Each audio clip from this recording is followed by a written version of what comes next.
Dylan Redwine was 13, an ordinary boy with an extraordinary spark. His mother, Elaine, often described him as witty, cheeky, and down-to-earth, a combination that made him impossible not to love. He had an infectious sense of humor, the kind that could make a stranger smile, and a curiosity that propelled him into adventures both big and small. Dylan loved sports, particularly baseball, and could spend hours in a garden, marveling at the way plants grew under his care, their leaves unfurling like little promises of life. Life had not been simple for Dylan. After his parents' divorce, he and his older brother Corey had moved 6 hours away from Durango to Colorado Springs with Elaine, leaving their father, Mark, behind. Visits with Mark were scheduled by court order, and though the trips were supposed to be routine, they often carried a weight that Dylan could feel, even if he didn't fully understand it. By November 17th, 2012, Dylan's world was filled with the comfort of small joys. Meeting friends, taking pictures, laughing over inside jokes, and soaking in the crisp Colorado air. It was the day before Thanksgiving, a holiday that usually brought warmth and family togetherness. But for Dylan, it also meant a looming visit to his father's house. Despite the court order and the one-way ticket Mark had purchased, Dylan hesitated. He wanted to spend more time with his friends, and more than anything, he wanted to be near his ailing grandmother, who was battling cancer. The thought that this might be their last Thanksgiving together weighed heavily on him. His mother tried to reason with him, urging him to board the plane, promising that he could see friends where his father lived. Dylan reluctantly complied, sending his mom a scowling emoji as if to say, "I'm not happy about this, but I have no choice." Landing at Durango La Plata County Airport, Dylan stepped into the familiar town with a mixture of hope and dread. He was greeted by the routine expectations of a visitation he had no real desire to undertake. That evening, he and Mark went to Walmart to pick up a few DVDs, a mundane activity that should have felt ordinary, but was colored with tension. Dylan texted an old friend, asking if he could stay the night, only to be denied. The following morning, arrangements were made to spend the day together, yet the unease lingered. By 7:30 a.m., Mark had left Dylan home alone while he went to work, and by the time he returned, Dylan was nowhere to be found. A sick feeling took hold in Elaine's heart when Mark called to report that he could not locate his son. The small town of Bayfield, Colorado, usually a quiet place where neighbors knew each other, suddenly became the center of a mystery that would grip not just the community but the nation. Elaine raced to her son, clutching his pillowcase for scent tracking, while police dogs combed the area, following leads that would soon dissolve into uncertainty. Concern intensified as freezing temperatures set in, and the reality of the situation sank in. Dylan was missing. Each passing hour brought with it a storm of questions, doubts, and fear. Could this be a runaway, a tragique accident, or something far more sinister? Dylan's father, Mark, struggled to hide his frustration and anxiety, casting shadows over the investigation even as volunteers and law enforcement poured over the rugged, mountainous terrain. The area around Vallejo Lake, with its steep hills, dense forests, and unforgiving weather, became the stage for a desperate search. Mark's statements were inconsistent, his demeanor suspicious, yet authorities initially hesitated to consider him a suspect. Meanwhile, Dylan's absence sent ripples through the community. Friends, neighbors, and even distant acquaintances offered tips, but none led to answers. The story of a missing boy, once a personal tragedy for one family, became a symbol of the fragility of safety and the invisible pressures that tension and fear can create. Dylan Redwine, a bright and curious boy, had stepped into what should have been a routine visit with his father and vanished, leaving behind a community desperate for explanations and a mother determined to find her son. As the hours turned into days, the small town of Bayfield became a hub of tension and activity. Volunteers lined the roads, armed with flashlights, thermal cameras, and the determination only desperation can bring. Helicopters circled overhead, their blades slicing through the crisp, cold air. The forest surrounding Vallejo Lake, with its steep cliffs and dense pines, was combed meticulously. Every fallen branch, every hidden trail, every dark hollow became a potential clue. Elaine Redwine, racked with anxiety, refused to leave the search area, her mind racing through possibilities, each more terrifying than the last. Law enforcement, initially cautious in their investigation, began to uncover unsettling inconsistencies. Statements from Mark Redwine, Dylan's father, were contradictory, sometimes evasive. He claimed Dylan had been left alone for only brief periods, Yet multiple witnesses reported seeing Dylan at odd times when Mark said he was elsewhere. The tension between Elaine and Mark, once restrained by court-mandated civility, now erupted into public displays of blame, suspicion, and grief. Friends of the family expressed concern, noting that Mark's behavior was unusual. He seemed more agitated than a father searching for his missing son should be. By the third day, the search expanded. Canine units traced faint scents that led into steep, rugged terrain. Volunteers discovered traces of footprints near the lake, broken branches, and discarded clothing, but none provided certainty. Each lead felt like a thread pulled from a fraying tapestry, fragile, incomplete, and leaving more questions than answers. Dylan's backpack, a small but significant piece of his everyday life, was found tucked behind a rock, untouched, as if he had vanished in a thin air. The discovery intensified suspicions, especially concerning the circumstances surrounding his last known movements with his father. Meanwhile, the media descended on Bayfield. Local news crews broadcast live from search sites, and national attention turned the small mountain town into a spectacle. Every detail of Dylan's disappearance, from a morning he was left at his father's home to the last sighting near Walmart, was dissected by reporters. Social media buzzed with theories, some plausible, others wildly speculative, but all fueled by a community's need for answers. Elaine Redwine, however, remained focused on one truth: Dylan had not left on his own. She believed in her heart that her son had been taken from her, and her relentless drive to uncover the reality of that day became a guiding force in the chaos. The investigation took a darker turn when authorities started to consider foul play. Experts noted that the terrain around Vaito Lake, though beautiful, was not an area where a 13-year-old could easily disappear without leaving more substantial traces. Weather conditions were harsh, with temperatures dropping well below freezing at night. Hypothermia was a risk, but the evidence suggested something else. Dylan's disappearance was no accident. Mark's inconsistent statements now drew sharper scrutiny. Neighbors recalled unusual incidents, late-night arguments, and tense interactions between Mark and Dylan. Pieces of a puzzle that had seemed scattered now hinted at a larger, more disturbing picture. As the search continued, investigators broadened their scope beyond Bayfield. They retraced Dylan's recent interactions, examined phone records, and interviewed friends at length. Patterns emerged. Dylan's resistance to visit his father, his closeness to his grandmother, and his attachment to routines and friendships became central to understanding his mindset and possible whereabouts. Investigators began piecing together timelines, noting every deviation, every anomaly. The disappearance, initially considered a missing child case, now began to resemble the complex web of family conflict, secrecy, and potential malice. By the end of the first week, hope was interwoven with dread. Flyers with Dylan's face were plastered across towns, mountains, and highways. Search parties, sometimes hundreds strong, combed forests and abandoned cabins, calling out his name over frozen streams and rocky cliffs. Each day, Elaine Redwine refused to yield. Her maternal instinct drove her to stay on the front lines, coordinating volunteers, speaking with law enforcement, and tirelessly monitoring every lead.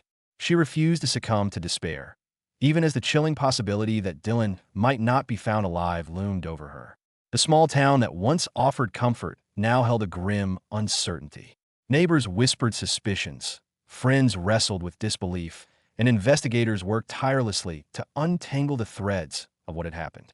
Dylan Redwine's disappearance was no longer just a local tragedy. It had become a story that resonated with the deepest fears of parents everywhere.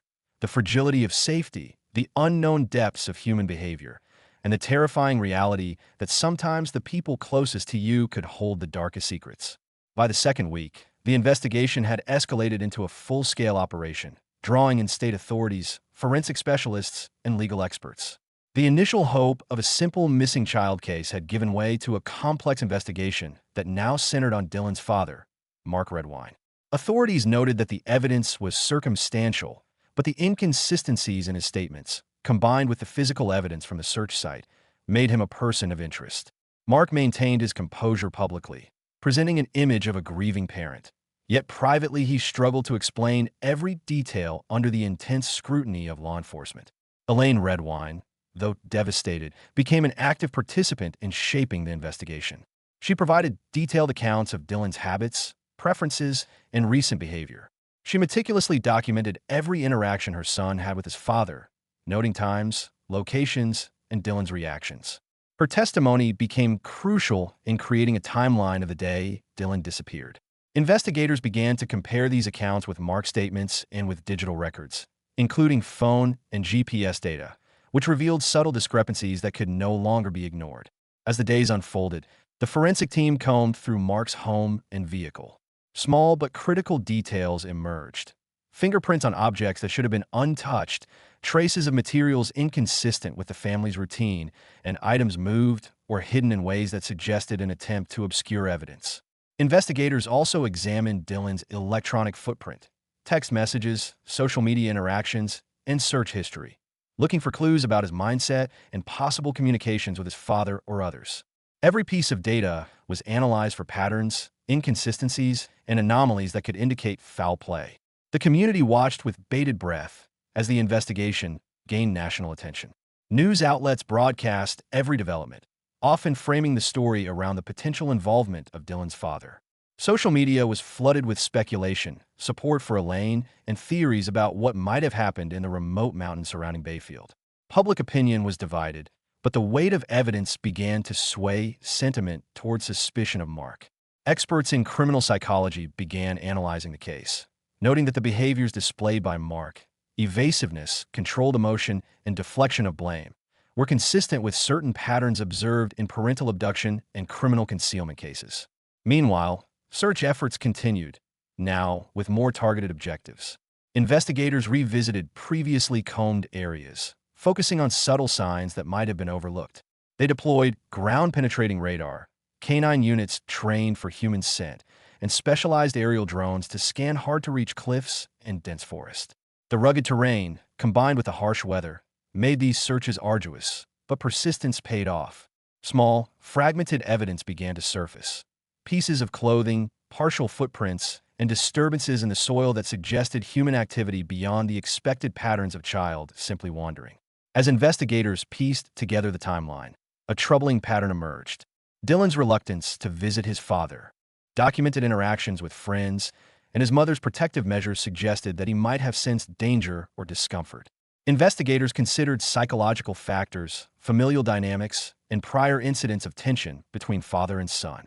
Mark's attempts to maintain authority over visitation schedules, combined with his sporadic presence in public and inconsistent explanations, increasingly painted a picture of a relationship fraught with conflict, secrecy, and potentially malicious intent. Legal proceedings began to take shape. Investigators gathered affidavits, witness statements, and forensic reports to prepare a case that could withstand scrutiny in court. Lawyers specializing in child welfare and criminal law were consulted, examining the evidence from multiple angles. The goal was not merely to determine the circumstances of Dylan's disappearance, but to build a comprehensive case that could reveal the truth behind what had transpired. In parallel, psychologists and social workers evaluated the family dynamics, offering insight into behavioral patterns and risk factors that might have contributed to the crisis. Dylan Redwine, now the central figure in the public narrative, continued to advocate for her son tirelessly. She organized community support, coordinated volunteer efforts, and worked closely with law enforcement to track every potential lead. Her unwavering determination and meticulous attention to detail became a driving force in uncovering the truth. Meanwhile, Mark Redwine remained under scrutiny, balancing public appearances with private consultations with his legal team, each day amplifying the tension surrounding the case. By the end of this phase, the investigation had reached a critical juncture. Evidence was no longer merely suggestive. Patterns were emerging that hinted at deliberate concealment and possible criminal action. The quiet, mountainous town of Bayfield, once a peaceful retreat, had transformed into a crucible of legal scrutiny, media frenzy, and community fear. Every shadow, every trail, and every testimony contributed to a growing mosaic of truth. A truth that, while still incomplete, increasingly pointed to a disturbing and heartbreaking reality. The stage was set for the next chapter. The confrontation with the legal system, the unveiling of hidden actions, and the reckoning that would determine whether justice for Dylan Redwine would finally be realized. With the investigation reaching critical mass, the case moved decisively into the legal arena. Prosecutors, armed with the extensive forensic reports, witness statements, and digital evidence, prepare to build a framework for charges against Mark Redwine. The courtroom, usually a place of procedure and quiet deliberation, became a stage where months of painstaking investigation would be put under intense scrutiny. Legal teams meticulously combed through every detail, challenging the credibility of witnesses, cross-examining statements, and questioning the methods used by investigators. Every piece of evidence, from fingerprints and soil samples to GPS logs and phone records, had to withstand scrutiny from both defense and prosecution. The defense, in contrast, emphasized the ambiguity of the evidence. They highlighted gaps in timelines, questioned the reliability of witness testimonies, and suggested alternative explanations for the physical and digital data collected. Every forensic inconsistency, however minor, became a potential lever for doubt. Mark Redwine's legal team portrayed him as a grieving father navigating an impossible situation, emphasizing the lack of direct evidence tying him to Dylan's disappearance. The strategy was to shift focus from suspicion to reasonable doubt, knowing that in criminal proceedings, certainty beyond a reasonable doubt was the ultimate hurdle. Meanwhile, Elaine Redwine's testimony became central to the proceedings.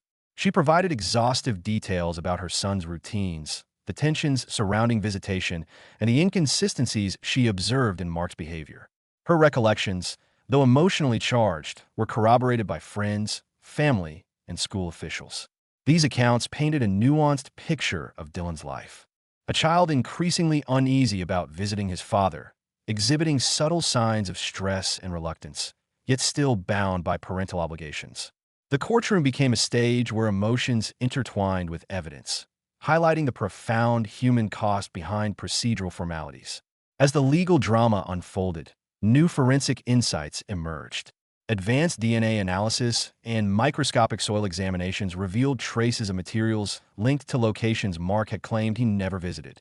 Canine units corroborated scent patterns leading to areas previously dismissed. Digital forensics uncovered attempts to manipulate or obscure data, raising further questions about intent and honesty.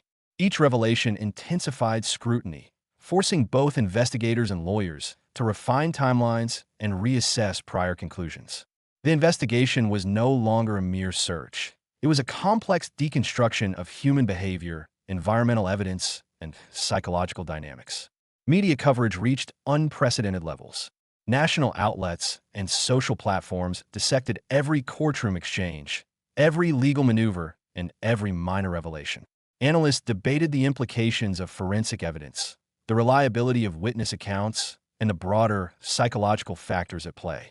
Public opinion, once a mere backdrop, now exerted subtle pressure on proceedings. Support for Elaine grew steadily, while skepticism toward Mark intensified, especially as the contrast between his composed public demeanor and private evasiveness became increasingly apparent. The case was transforming not just into a legal battle, but a cultural touchstone reflecting society's obsession with accountability, parental responsibility, and the limits of justice. Psychologists and family experts played pivotal roles. Their evaluations, grounded in behavioral science, were presented as expert testimony, offering insight into the complex interplay between Dylan's experiences and parental influence. They highlighted subtle indicators of stress, fear, and potential coercion, and how these factors could have influenced interactions between father and son. Their findings, combined with forensic data, created a multidimensional portrait of the circumstances surrounding Dylan's disappearance. A portrait that was both precise in its scientific analysis and profoundly human in its emotional resonance. As pretrial hearings concluded and the possibility of formal charges loomed, the tension surrounding Mark Redwine intensified. He maintained a composed front, yet the pressure of exhaustive legal scrutiny and the relentless pace of new evidence weighed heavily.